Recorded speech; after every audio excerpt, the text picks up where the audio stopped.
দেয়ালে হেলান দিয়ে বসে আছেন যে ভদ্রলোক, সাধারণ পোশাকে খালি পায়ে, হাতে কমদামি ঘড়ি ও ৩ টাকা দামের কলম দিয়ে কি যেন লিখে চলেছেন। জানেন লোকটিকে?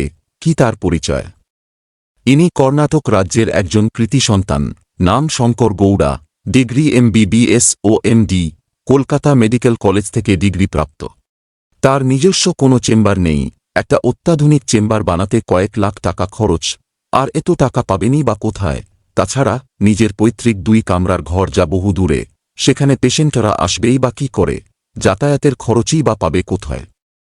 তাই প্রতিদিন সকাল 8টায় পৌঁছে যান একটা ফাস্টফুডের দোকানের পাশে, আর সেখানে বসেই রোগী দেখেন, যতক্ষণ না রোগীর লাইন শেষ হয়। ওষুধও লেখেন সস্তা দামের ও সহজলভ্য।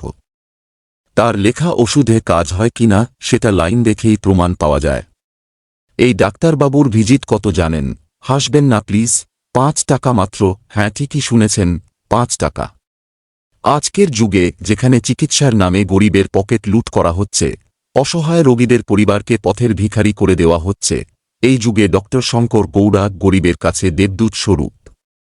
এমন একজন মানুষের জন্যে আমরা গর্বিত। আপনি দীর্ঘজীবী হন স্যার।